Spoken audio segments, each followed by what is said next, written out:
the Star City. This is Scarlet Fever, a daily Nebraskan production. Welcome back to your favorite show, Scarlet Fever has returned. Danny and Ben are back. We had a week-long hiatus last week because we're busy. It was a busy week. It's a busy time of year. We're students. That is also a thing. Once week 5 hits, everyone starts having to turn in stuff. Oh yeah, go to class. Go to class, kids. Just like Tony White told Matt McMaster last spring, go to class, kids, because it actually will make some sense in life. It is March 2nd, first weekend of March, and there is a lot to get to. We got basketball going on, baseball and softball are rolling, track and field's getting rolling. Everything's going. We're going to get to a little bit of that. We're going to do basketball here. Spring football coming up, too. Spring football's right around the corner. That's next month. So when something will happen. So there's a lot going on in Huskerland right now. But let's get right into the depths of what the main topic of conversation is today, and that is Nebraska men's basketball. Somehow they are still afloat on what might be the weakest bubble I've ever seen. Afloat is a very, very generous way of putting it. That is a generous way of putting it. I mean, we could say that they are on the verge of popping that bubble and may come very close to it. Before we would have seen you after the Michigan game, that was what I was going to call the Big Ten West decided to reincarnate itself into a basketball game. In a 49-46 affair in that one. And then yesterday, March 1st, Nebraska plays Minnesota. Dead a couple times, came back. They had one crazy run in the second half that really reinvigorated the game. And then an absolute dagger at the end of it to cost them a huge win in what of a lot of bracketologists' eyes very well could have been the near lock game for Nebraska to get them into the tournament. I saw most people say they need 2 to win. That Minnesota one was kind of the one that everyone was locking in, that they're going to win that one. And now when they lose that one and you have to win on the road at Ohio State, you got to beat Iowa, a team that's already beaten you, not looking good. Can't really drop one to the legend of Brennan Rigsby, who came in averaging 4 points per game, had 20 points, 7 of 8 shooting, I think 4 or 5 from 3, left wide open on the final possession. I think the way Hoiberg put it is that they kind of overcommitted on the outlet pass and just left him wide open. It's kind of frustrating. The way the air left Pinnacle Bank Arena was something I haven't seen before. We haven't really seen a whole lot of those games, though, and we've kind of seen 2 of those in a week. The Michigan game was nothing other than a slugfest. That was, as it was put after the fact, a very well done defensive game by both teams, and then the offenses just were kind of left for dead and went back to their training facilities. They forgot to show up to the game. And then comes the Minnesota game, and still you only have probably one decent player for Nebraska that can make baskets. That's Bryce Williams. I would put Jawan Gary in that, especially because they both had 20 yesterday. There you go. Didn't think of that one off the top. I guess after the Michigan, he went 2 of 13 in the Michigan game. Didn't look good. I guess you can raise into question his consistency as a scorer. Definitely not as consistent as Bryce Williams, but who really is. But he's definitely their second best scorer. And after that, I think you can draw the line of good scorers. But I think what the game plan now for a lot of teams is, Bryce Williams is probably going to go off for 15, 20, 25 points against you. But if you can neutralize the rest of the team, you're probably going to be fine. But it also helps you when your tallest player misses the first 5 free throws in the first 2 minutes of the game. Yeah, that really isn't surprising. He hasn't been a good free throw shooter all year. He kind of had like a stretch where he seemed like he figured it out, and he didn't. I thought that was going to be their whole game. Like, every time he went up for a basket, they just fouled him, and then he stopped going up. I mean, Braxton Mia also might be the worst player around the rim, like the worst 7-footer around the rim. He was missing bunnies. He misses dunks a lot. That's a really weird quirk he has. Like, whenever he's right there, he just kind of misses the ball, misses the rim. He's a weird player. He didn't play bad yesterday, though. I know I've kind of had my thoughts about Braxton Mia, but he might have been their best big man yesterday, but I don't know if that's testament of how good he played or how bad Berg and Ben Beecham played. He didn't play all that well either, but that's kind of the encapsulation of what this season has looked like. We fail to remember that this team started 12-2 this season. They were 12-2 to start, and they have lost 10 of their last 15. I mean, their non-conference was not. It was hilariously weak. I guess their best game might have been the one they lost to St. Mary's, because St. Mary's is a They're the number 23 team in the country right now. Very quality team. Probably better than 23rd in the country for some metrics.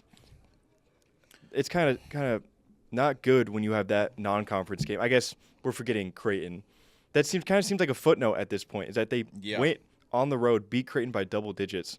Doesn't really matter now that Creighton's a top 25 team. They're going to have a good season tournament, and Nebraska might not make it. If they do, they're probably going to be in Dayton.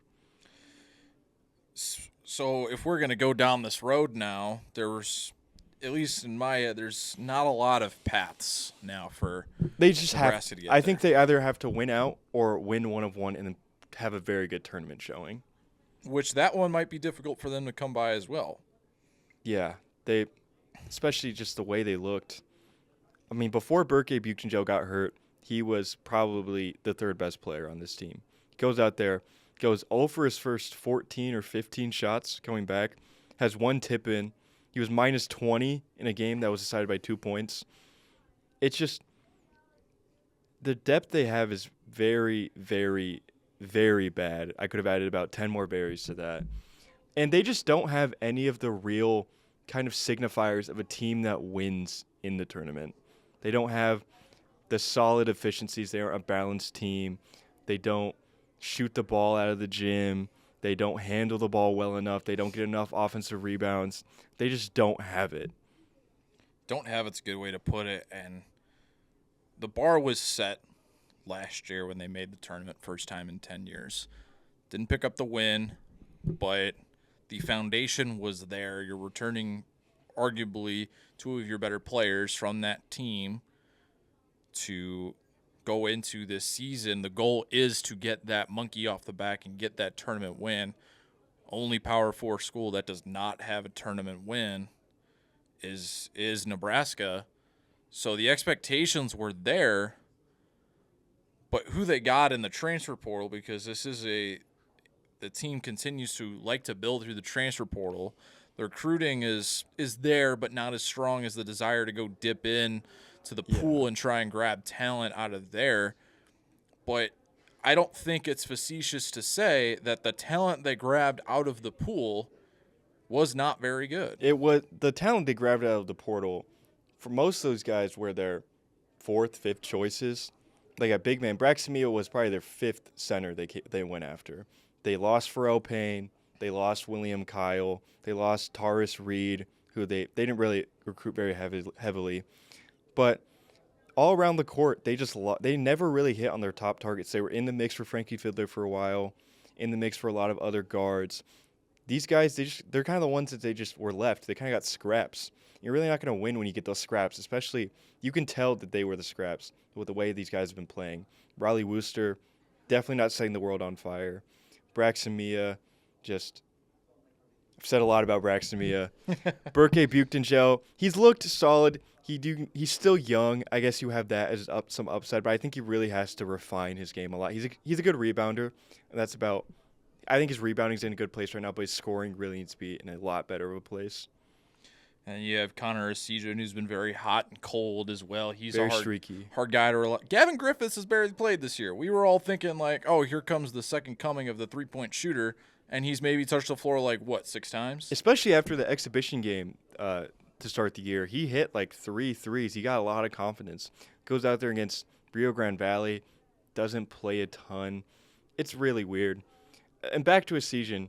He hit 3 of the team's 4 3-pointers yesterday. And if he has the kind of game he did against Michigan, they win that game. He hits that 3 at the end. It's just they really can't ever put it together at the same time. So in the grand scheme of things, what exactly does this mean? Clearly, this has been you can't pin this on one person. Yeah. Everyone can go slamming after Hoiberg, slamming after the coaching staff. Stupid idea. Stupid idea, but there may be a little merit behind it, but still stupid idea. This is a failure as a program. This is a failure on the coaching staff for not getting the guys that they wanted to. As you alluded to, they got the scrap heap, and they're trying to make the most of the scrap heap, and that's not a very strong foundation to build on. But the players didn't try to put those stereotypes aside either. They're just living to the bill that we gave them. Yeah. I think Hoiberg, honestly where he went his biggest mistake in the transfer portal this year was getting a lot of all older guys. Like got Wooster as a senior, me as a senior. They really don't have that time to mesh. I guess you'll have Burke come back, hopefully. You'll have a season come back, hopefully. But everyone else is gone. The reason they were so good last year is they kind of had a bit to mesh together. Jawan Gary was there. Casey Tominaga was there. Then you add in the rank mass. You add in the Bryce Williams. And you the transfer should not be the main part of your team. They should kind of be the pieces. The highlighting pieces. So I think the way they did it, they tried to build around Bryce Williams, but I think they didn't have the other talent like they had last year to sort of have that. Losing C.J. Wilcher and Jamarcus Lawrence really hurt. I think. Those are the type of guys that they didn't have this year that made them good last year, is that the complementary pieces coming back. They were really trying to just rebuild from scratch here. I mean, you bring back Williams, Gary, and Sam Hoiberg, who I think he's been playing better as of late, getting that consistent playing time and getting 20-plus minutes a game. I think that's helped him in his development. He does look better. He looks like he's playing with more confidence. He's probably been their most consistent shooter. He doesn't get a lot of shots, but he usually shoots a pretty good clip. But now you're trying to fill your lineup and fill your bench with a bunch of different pieces that you're picking up out of the sky that have never played together before. Yeah. That doesn't really work, and it doesn't really work for everybody. I mean, there may be a couple of examples of that. I mean, Colorado football is kind of the prime example of that right now with what they've been trying to do over the last 2 years. But that doesn't really equate to the sport of basketball in that sense. It really is a team sport where all 5 players on the floor have to be in conjunction with each other, and they all have to be on the same page. Every once in a while, and it seems like it's been happening more recently than not, everyone's trying to just play hero ball and take things in their own hands, and they're not exactly the most skilled people to be doing that. I think when you look at the Big Ten, you look at the top, you see Purdue, Wisconsin, Michigan State. Those teams are built like the way I described. You have Braden Smith come back for Purdue. You have Trey Coffin-Renn come back for Purdue. And they kind of build pieces around him through the portal. Or they're a team that usually does a lot more high school recruiting, especially now. But you like Wisconsin. You had Blackwell come back. You had Winter come back. You had Crowell come back. Then you add a guy like John Tonje in the portal who can kind of be your go-to scorer. That's why they've been so successful. Michigan State, same thing. Returned a lot of freshmen from last year. Then you go and grab Frankie Fiddler out of the portal. That's the way you need to build a team in this new era of college basketball. And it almost seems like that at times that Fred Hoiberg is kind of stuck in the past. I wouldn't say he's stuck in the past, but I think he needs to I think he knows what he wants to do. I just think Nebraska's a hard sell as a college basketball program compared to Wisconsin, Michigan State, and Purdue. I think really that's the biggest thing he's going to have to get. The biggest hill he's going to have to climb, I think really stringing together some consistent years, especially at the top, and just make Nebraska a place that people want to be. Because right now, when you're the only Power 4 team that hasn't won a tournament game, it's hard. It's a hard sell. It's kind of paradoxical in a sense where you need to win the tournament game to get the recruits, but to win the tournament game, you need to get the recruits. So where do we go from here? Because some of the Husker fan base has been out stringing for the job of the head basketball coach, which is a little ridiculous. Like I said about the recruits, when you're a program that hasn't won a tournament game ever, you're not going to get good recruits. Same thing with coaches. If you're a mid-major coach looking for a Power 5 job, you might want to wait for a couple years instead of going to Nebraska. Because at Nebraska, basketball is kind of secondary of a sport. You're not going to have the NIL funding. Especially you go to an Indiana, their head coaching job's opening up. Or other schools a hot job. That really kind of focus on basketball. I think Nebraska fans kind of think it's like football where if they fired Hoiberg, they go out and get a top coach. That's just not the case. They'd be getting Craig Smith. They'd be getting someone along those lines. And no hate to Craig Smith. He's had some success at Utah State. But I think Fred Hoiberg's the best they're going to get.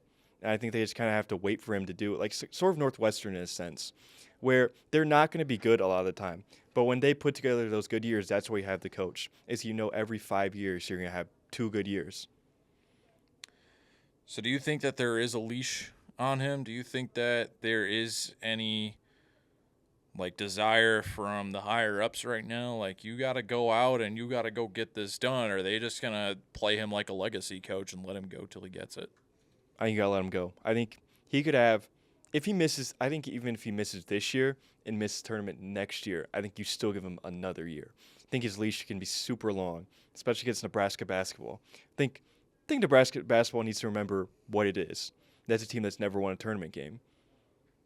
Because there's all these expectations from the fan base, and this is a fan base that has national championships in a lot of other sports, and are trying to bring this over to this program that hasn't even scored a victory in the NCAA tournament. It feels like it's unrealistic expectations that they are trying to set, but at the same time, I think we also have to understand that, okay, you got back to the tournament for the first time in 10 years. You're bringing back 2 of your better players. Yes, it's very unfortunate that Rink Mass got hurt in the way that he did, and he had to have surgeries out all year. I think that if he was healthy, I think things could have been a little bit different with the makeup of this team. But I think that the expectation should have been go out and win a tournament game, which is still very much in play. It might come in Dayton if they make the tournament. It might come as one of the teams with the last 4 byes. I mean, who knows? It's really going to depend on how they play out the rest of the regular season and what they do in the tournament. And I think they're going to have to win at least 1 tournament game to actually give themselves some kind of standing. But there should have been some, especially yesterday, you could really tell, especially in that first half, that they didn't look like their tournament lives were on the line. They looked defeated. They looked defeated, and I thought for a while they were going to get booed off the court at halftime. They didn't because they made a late shot and they were only down by 10. I think the worst part is that after Michigan, they were down, but they knew that they did some good things in that game. They knew that they could build off of it. After yesterday, the kind of atmosphere in the press conference was very, very somber. Like, Bryce Williams the whole time was like, we need to do something now. Like, if we don't change something now, it's going to be the same thing every game, and we're not going to go to the tournament. We need to take it now. Fred Hoiberg, the same thing. They just need to play harder. They need to do better. They realize the time is now. It's just, can they execute? Because they haven't really done it. I mean, when you look at this team, the only reason they're in the tournament talk was 6 good games of basketball. And the fact that the rest of the field in the bubble area is not very good either. Yeah, there's a lot of parity in college basketball, but I think if they go to the first 4, I think they might even be the worst team if they make it to the first 4. This is just not a good basketball team. I just don't think they have. Like I said earlier, they just don't have it. Except out of Bryce Williams, no one on this team really just has it. And another stark dose of reality coming is that their next 2 games that they're playing are against teams that are not getting byes. Yeah. In the tournament. Iowa's right on the other side of that red line right now. Ohio State is towards the top of it right now. I think they're the first team that doesn't get the bye. Nebraska is kind of in that middle range, but that could change over the course of the week.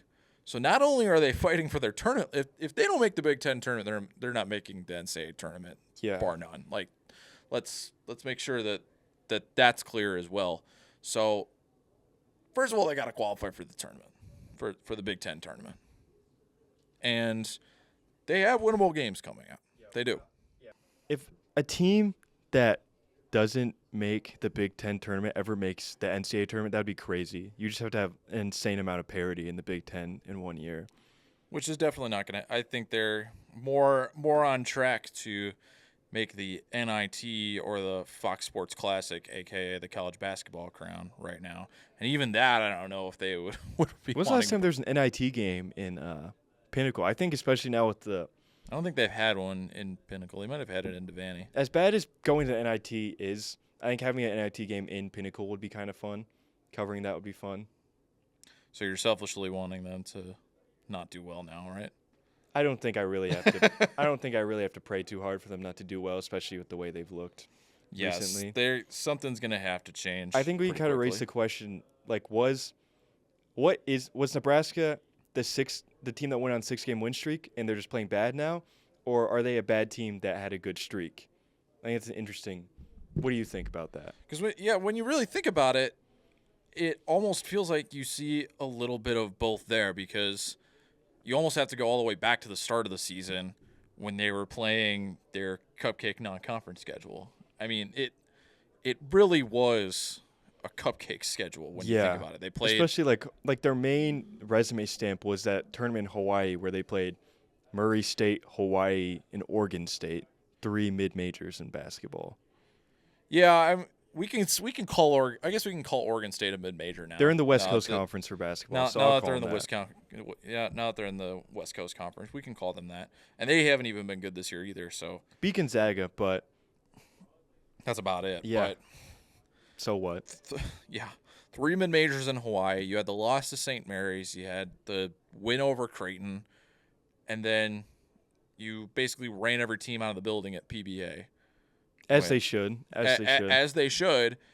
But what did that really show? When they played their first conference game of the year against Michigan State in the weird December conference opening weekend that the Big Ten likes to do. They got stomped. Stomped is a good I don't remember way to put the rebounding numbers now, but I remember it was a lot too little on the rebounding margin. That should have been the first precursor to, okay, we knew Michigan State was good. Like, let's get that. Let's make sure that's clear. We knew Michigan State was good. I don't think we thought that Nebraska was going to be bad. It's not that they lost by a lot. It's the way they're losing some of these away games. Right. Like the Michigan State game, the Wisconsin game, the way they lose those, where Wisconsin just goes out, these teams are just punching them straight in the mouth. They have no chance to get up, really. They're getting defeated. And especially, I saw it yesterday, just like the body language they have. It's like it's surprising that they even got back into the game yesterday, because the way they kind of present themselves when they're down, it's not very, very encouraging. No, they look like a high school baseball team that's got too many bad kids on it. The way I kind of thought about it yesterday is when they were down, it kind of felt like a youth basketball game, like in the middle of a tournament on the weekend, where it's just like you play 4 games and you get down in 1 early morning. You're just like, all right, we got 3 other games. Like let's just save our energy here. That's the way they played, except they don't have 3 other games to save that energy for. Well, I guess they do, but not in the sense. They got guaranteed 2 more. I guess not in the sense that I'm thinking. They just don't. The time is not now to kind of conserve for future games. You have to give every game everything. Because time is ticking, and postseason is not guaranteed anymore. No. At least not in the Big Ten. So that's going to be interesting to watch. Real quickly, let's flip over to the other side, because there actually is a Big Ten tournament starting this week on the women's side of the bracket that Nebraska is going to be in. There is still some seeding to figure out in that respect. A lot would have to go right for them to be able to get a single bye. They're not going to be able to push to the double bye like they did last year. But they also had a real rocky stretch at the end of the season as well. Dropped 3 really ugly ones in a row. Then they had the miraculous game against Oregon where they were down big twice. And somehow career game. Somehow came back to that one. I couldn't talk for 3 days after that game. And then the Washington game where they really laid an egg in that one. So they're, as we're recording right now, they're up on Northwestern pretty big. I'll check the score again in a minute once Ben gets into this. But they're also a tournament bubble team. They're on the right side of the bubble right now. They will probably be one of those last 4 in as well. They're going to need a good tournament showing.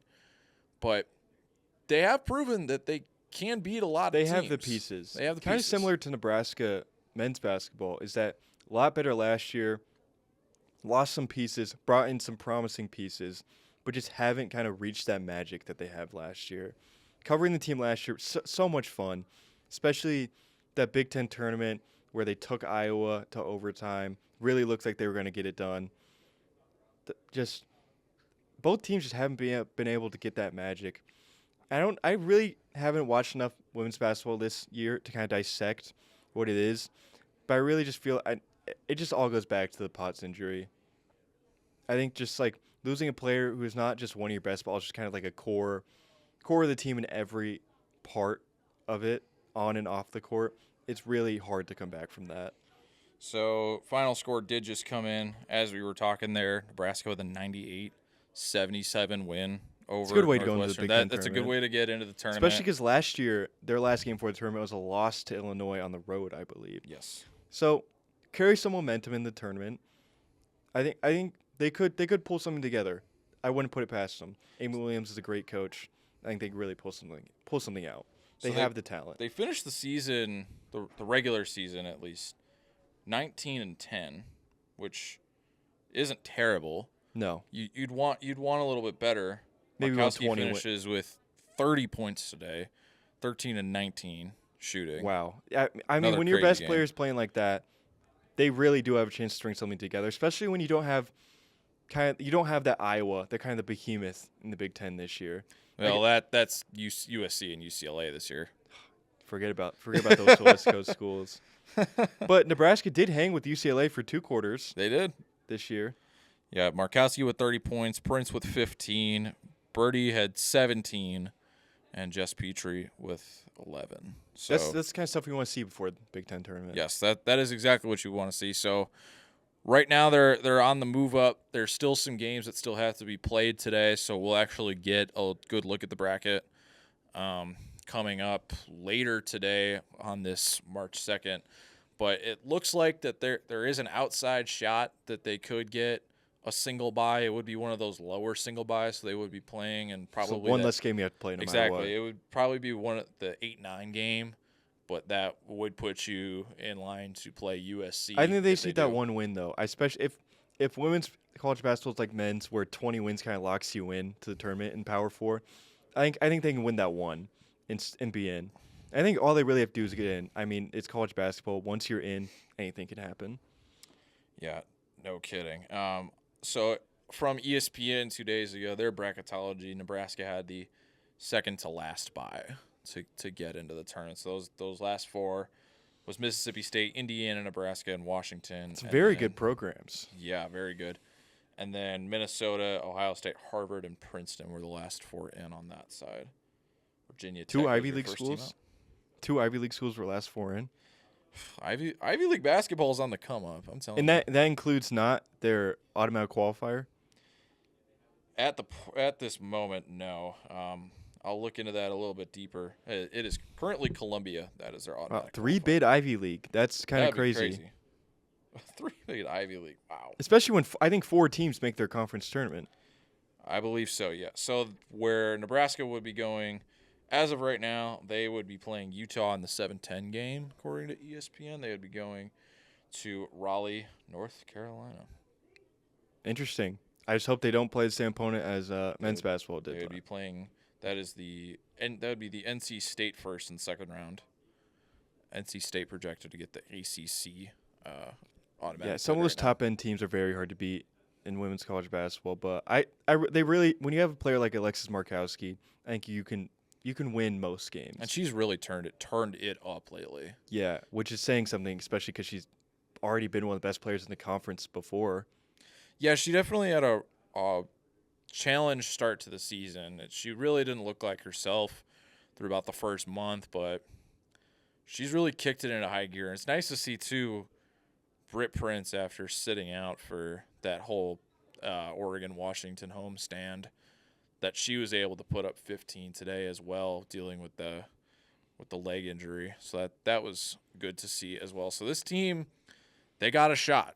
They got a shot. They definitely got a I would shot. definitely say they have a better shot than the men's team.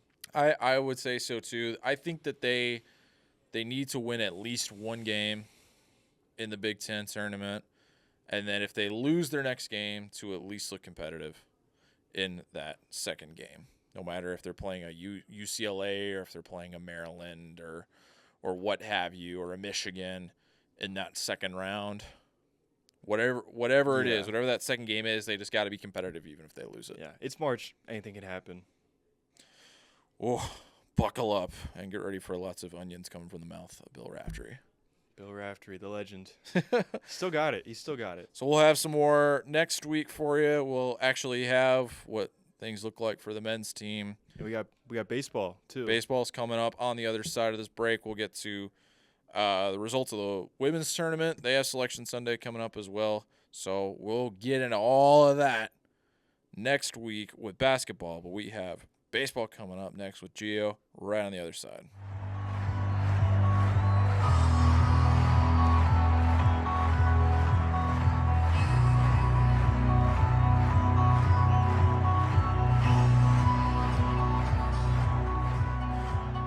And we're back. There's a new guy on the block. His name is Gio. How's it going? Hello, Gio. How are you?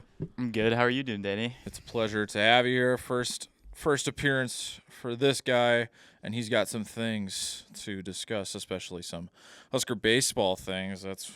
He's the Nebraska beat reporter for the Daily Nebraskan, and away we go. So we haven't gotten to really talk a lot of baseball yet so far this year. So before we get into what they've recently done, let's do big picture things.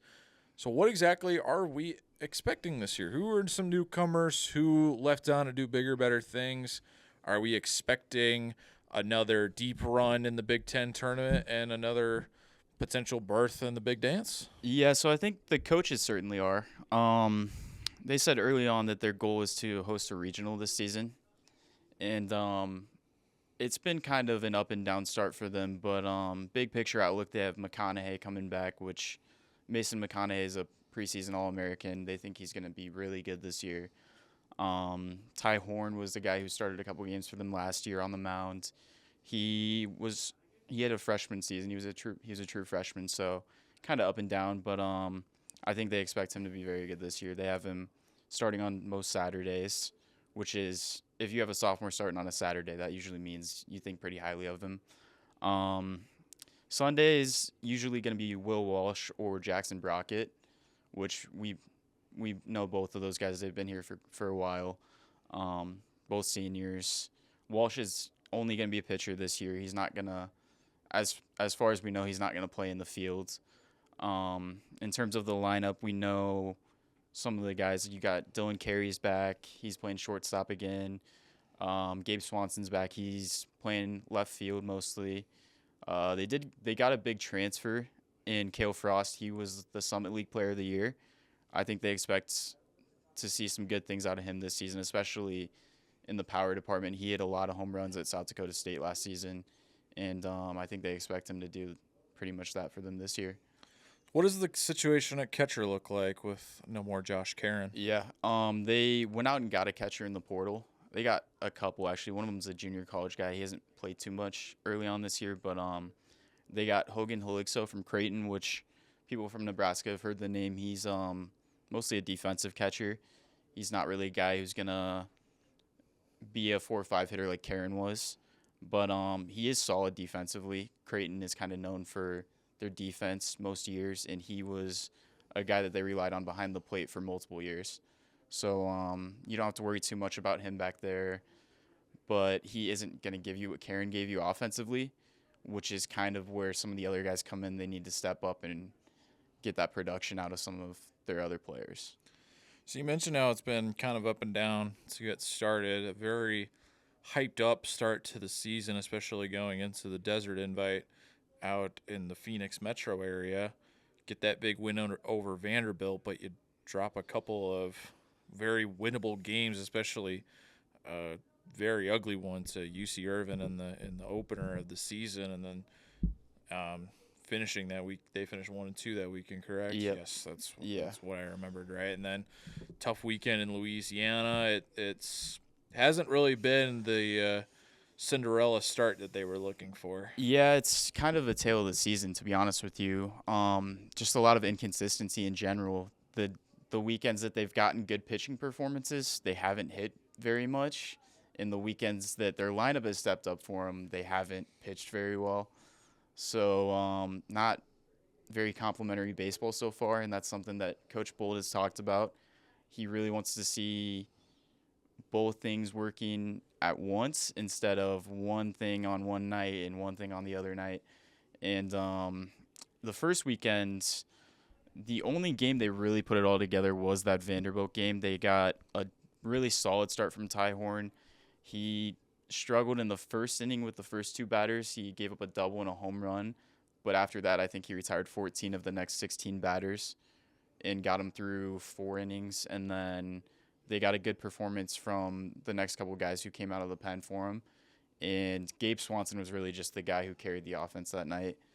But in general, I mean, they put up 6 runs, which is you can win a game by putting up 6 runs, even against Vanderbilt, which they did. But yeah, the Irvine game was just kind of a tough start for McConaughey. He didn't really have his best stuff. The third game that weekend, it was more of the same. I mean, I think Walsh was decent, if I remember correctly, in that first start, but they just didn't do enough at the plate. And, yeah, in Louisiana, it was Friday night really good. Coach Bolt said he loved the effort from the guys. But, yeah, Saturday was just kind of a mess. First game, Ty Horn gave him a great start. He went 6 innings, gave up 1 run. They didn't really give him much run support at all. That was a 1-0 game, I think. Yeah, right? they ended up losing 4-1 that game, but it was 1-0 like the entire way, basically. Right. And then I think they scored a couple late runs, and then they lost that one 4-1. And I mean, to be honest with you, Coach Bolt called the lineup's effort in that first game of the doubleheader that Saturday. He said it was pathetic. He really changed it up going into that second game. He wanted to see a response. Didn't really get it. They lost 10-2, if I'm not mistaken. And the pitcher for Louisiana went complete game, 9 innings. So I don't see that much anymore. Yeah, it's just been a really up and down start for him. So a couple more. Let's delve into the pitching a little bit here, because that's what looks like has been a major issue, at least to start the season. So we saw Will Walsh really get lit up in that second Louisiana game, and a lot of that was also because the conditions also were not great either. He did not adapt well to that. So they pulled the plug on him. They tried Jackson Brockett today against K-State. Mm-hmm. That doesn't go all that well either. Is there another option for a Sunday starter that we're not thinking of right now, or is it really going to be these two guys duking it out for the third spot in the rotation? I think there is another option. I just don't know how much they trust that other option to give them consistent starts at this point. Who would be that other option? They've talked a little bit about Carson Yaza, but he did struggle this weekend in his appearance, but it was against LSU, so kind of take that with a grain of salt. When he came in, he got out of a jam for him. They put him back out there the next inning. He gave up 3 runs, which is kind of, just another player that hasn't really given them the consistency that they're looking for. But Jalen Worley was a guy that was kind of mentioned by Bolt as somebody who could start for them. I don't know that they want to, because they also mentioned that him and Drew Christo are guys who excel out of the bullpen in that role that they're in, that long relief role, where they can come in high leverage situations and really just be who they are as pitchers. Those like high energy guys coming out of the bullpen, getting out of jams, and kind of basically getting them in a position to win the game. So I would say that Walsh and Brockett are probably going to be the guys, but at this point, we just don't know, because they've gone back and forth with those two. Walsh pitched well on Friday against, I believe they played, help me out here, Danny, I can't remember. We'll go digging on that one, but keep going. Yeah, it was Sam Houston. I apologize. There you go. Sam Houston, the Bearcats. Sorry, I was thinking LSU, Kansas State. I was like, I know they didn't play them on Friday, but yeah, he went 4 innings, didn't give up a hit, didn't give up a run, had 6 strikeouts out of the bullpen, which was encouraging. But yeah, we'll see on that one. So to go off, let's go now into what the bullpen looks like. I am also in the don't start Jalen Worley train. I think he is extremely effective as a bullpen guy, especially as a lefty with wipeout stuff. I mean, we really saw him come onto the scene late last season and was just one of the most reliable guys, not just for Nebraska, but in the Big Ten as a whole, which is usually a pretty weak baseball conference. Overall, you usually get 2 or 3 good teams a year. I think Oregon coming in is definitely going to help that profile. Maryland's usually pretty good. And then you have Nebraska as well. But outside of Wordley and Christo, who else have we really been seeing in some of those high leverage spots? Because Nebraska is pretty spoiled with the pitching depth that they have, which you usually see in college baseball anyway. But you can't just rely on two guys because then their arms are going to fall off, and especially when you're playing in tight games as they oftentimes do, you usually want to have 4 or 5 high leverage guys. So who else have we really been seeing get thrown into those situations so far? Yeah, we've seen Carson Yaza. We saw him against LSU this weekend. We saw him against Louisiana, and we saw him the first weekend of the season. We've seen Garrett Clevenger. We've seen a couple of other guys. For the most part, it's really been Jalen Worthley because that's really the only guy that they've shown a lot of trust in. When Mason McConaughey got injured on Friday night, they went to Worthley even though he wasn't warmed up, and that was kind of the guy they trusted in that spot. He came in, he did what he could, and he got them to a point where they could win that game by putting Walsh in there to finish it out. And he's really been the one guy. I would say Yaza to some extent, but he's not really a long relief guy the way that Worthley is. They kind of put him in 1-2 innings for the most part. Worthley's a guy who can go 3 or 4. So I'm glad you brought up the McConaughey injuries. We haven't brought that up yet. What do we have on the developments in that respect? Right now, we really don't know much of anything about it. Something that happened in the 4th inning in Friday night's game against Sam Houston, he, as far as I know, didn't show any signs of an injury that were noticeable to everybody who was watching the game. It was more so just got the first 2 guys of the inning out, walked a guy, next guy who comes up to the plate, threw 2 straight balls. Rob Childress and the trainer go out there, and next thing you know, he's coming out of the game. And the radio guys didn't really know what the injury could be. They didn't notice anything, they said. I didn't notice anything. I think it's more so something that they saw maybe in terms of velocity or something like that. It dropped, and they maybe as a precaution took him out. We just don't know at this point the extent of the injury. Okay, so let's workshop a little bit here because Nebraska's got a lot of games coming up, and some of those games are obviously going to be in jeopardy. There is some nasty weather coming towards Lincoln here in the next day or so, but they'll have a single game with South Dakota State. Washington comes in, so we're already kicking Big Ten playoff in start of March. That's crazy. And then 2 against Wichita State. So you're going to be playing, 6 games in 8 days? So you're going to need your starters. You're down your ace. So what exactly are we going to look at in terms of your starters? Are we going to see a whole heck of a lot of bullpen games? I think the good thing is you have options. You have guys who I think they think can start games. It's just a level of trust that they have in certain guys to do so effectively. The tough thing is this weekend they didn't have a starter go more than 4 innings, and that really taxes your bullpen. And so going into that long stretch, they already have a bullpen who's pitched a lot over the last few days. They have a starter who's down injured. They have 2 other starters who threw a lot of pitches, even though they didn't go very far in the game. I mean, I don't think Brockett threw too many, but Ty Horn threw about what he usually has the first 2 weekends. And what it comes down to is you can't take those couple of days back. Your bullpen's taxed. Your starters are up in the air right now, and you don't have time to recover from those injuries or from fatigue. And so I think what we're going to see is maybe a couple guys will get opportunities, maybe some younger players, maybe some veteran guys who haven't gotten the chance to start. And depending on how they perform, they could play themselves into the rotation, depending on the status of McConaughey and what they want to do on Sundays. Yeah, I think it's going to be interesting, too, because they get a lot of midweek games this year.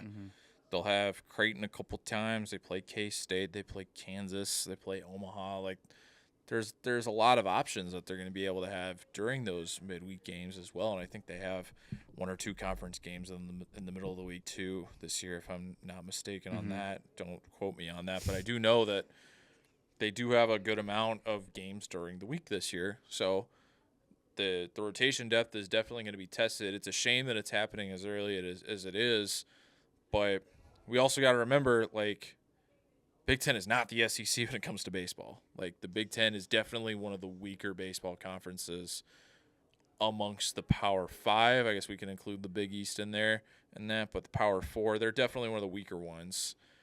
They're not usually producing the top tier baseball teams. Like I said earlier, I think Oregon coming in is really going to help in that respect. But there really is a lot of room to try some stuff out. Mm-hmm. This is definitely going to be the time to do it. Obviously, they're not going to want to screw around when Washington comes in next weekend, but this single game with South Dakota State and then the 2-game series with Wichita State coming up, they will be able to tool around a little bit and see who they can trust in what situations. Yeah, the Washington series is going to be really interesting to watch because Washington is a team who hasn't won many games, but they've played a lot of really good teams tough. They played Illinois tough. They lost 9-10. They lost to Texas the game before that. These games were both this weekend, 9-10 as well. And before that, they had a 4-game series against Stanford, who's undefeated, unless they lost today. I haven't checked. They were 9-0. And Stanford is a team who's very good. They have some really good players. They're always in play for Omaha, and they lost all 4 games in that series, but they were competitive in a few of them. So that team is really interesting, and I think that we could get a good glimpse at some of the Pac-12 teams, how they'll impact the conference this weekend. So let's switch over to the offensive side of the ball. Another open-ended one here for you. Who are a couple guys that have really stood out to you offensively here to start the season? Yeah, Devin Nunez is one for sure. He did not start any games at all that first weekend. He got a spot start against Louisiana because Coach Bolt was not happy with the guys who were playing, and he got a couple hits in that start. He hit a home run, and he also got a pinch hit in the first game of the doubleheader on Saturday, which led to him getting that start in the last game of the series. And so they kind of rode with him this weekend, and he got 3 starts. He's hitting above 500 on the season. He has 2 home runs. He's driving in runs from the top of the order, and he's really just been a spark for them at the top of the order here when they really, really needed it. And I know they lost 2 of the 3 games this weekend, but they were competitive against LSU. They had the lead. Part of that was because he was getting on base. He was moving guys over. And part of it was also the fact that Kel Frost is, I don't want to say figured it out, but he is 6 for his last 12. And he has 2 home runs in those 6 hits.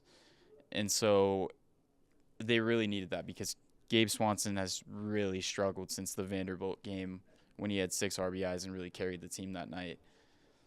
So they need something out of the middle of the order. They got it this weekend from Frost.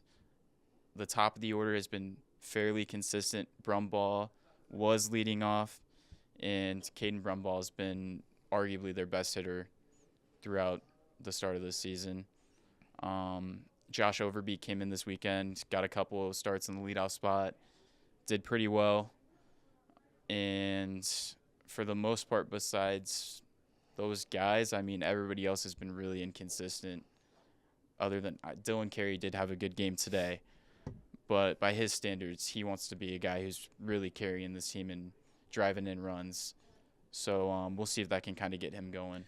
So does this look like early season struggles to you, just trying to get the footing, or is this something that could become a trend as we get towards some of the warmer months and as we get towards April, May, and June? Yeah, it's always hard to tell early in the season with teams from the Midwest, teams from the North that don't get to really go outside and practice much. I think it's a little bit of early season struggles and a little bit of they just don't have the guys who are producing at this moment. I mean, Frost, he got off to a really slow start. That could be something that's because of maybe not getting outside as much, not really getting live pitching like some of the teams in the South do, because he's really picked it up lately, like I mentioned. There are guys, though, who have been here for a while, have played at this level for a while, that you just can't have these types of starts from these guys in these important games against these teams who, there are opportunities here to really build your resume when the Big Ten, like you said, is usually pretty weak in terms of overall comparing them to the SEC, the ACC, those types of conferences. And Big 12 too, now adding Arizona State and Arizona. And you can't miss all of these opportunities, and so you need those guys to play well. And so far, Swanson struggled, Carey struggled, and those are really the two guys that you had coming back that you thought you could rely on. Without Josh Caron this season, who he had a very good last season before he got drafted.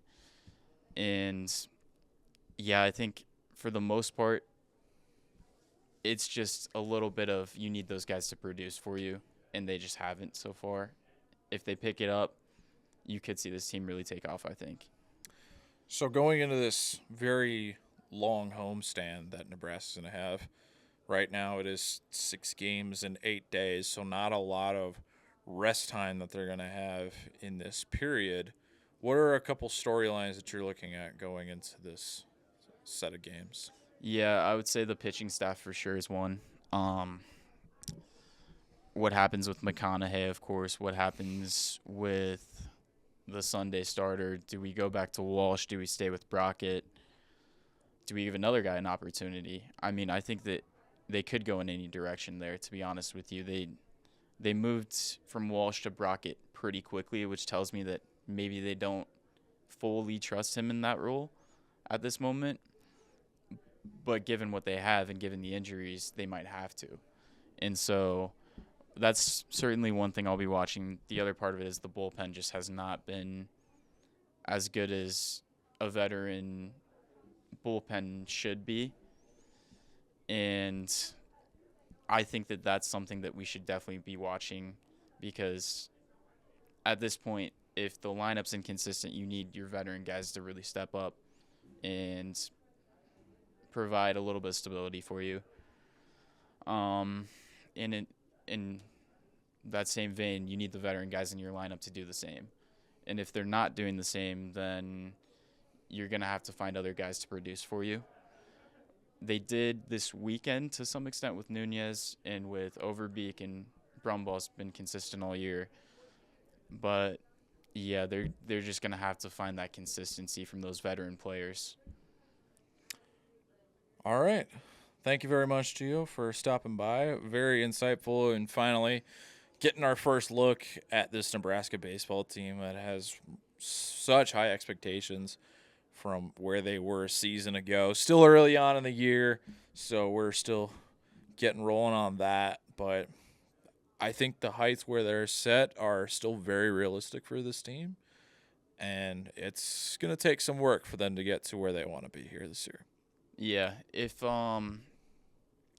they could get to that regional host spot, I think that would be huge for the program. I don't know if I foresee them getting there, just because of the way that they've started this season. To get a regional host, you have to win non-conference games against good teams. They don't have very many left. So I think it's doable given some of the new teams that they've added to the Big Ten. If you could get wins against UCLA, Washington, Oregon, you could get yourself there if you really get going here. But it is going to be tough given the hole that they've kind of put themselves in here to start the season. Interestingly enough, I don't think they play Oregon this year, but I think they play every other new Pac-12 team into the Big Ten. So there's a little wrinkle there that could help them out in the long run. And I didn't mention UCLA. UCLA historically has been a pretty good baseball program, but they've been down just a little bit here as of late. But they are an MLB The Show, so there's that. Yeah. New MLB The Show game. So thank you for Gio for coming by. Ben, earlier on we were going through our basketball segment. Next week we'll have reflections of the women's basketball tournament, start gearing up for the men's basketball tournament. Lots of other things going on, and we'll start blowing our heads up over the NCAA tournament that'll be starting right around that same time. Thank you for listening, watching on your favorite platforms. We will see you next time on Scarlet Fever.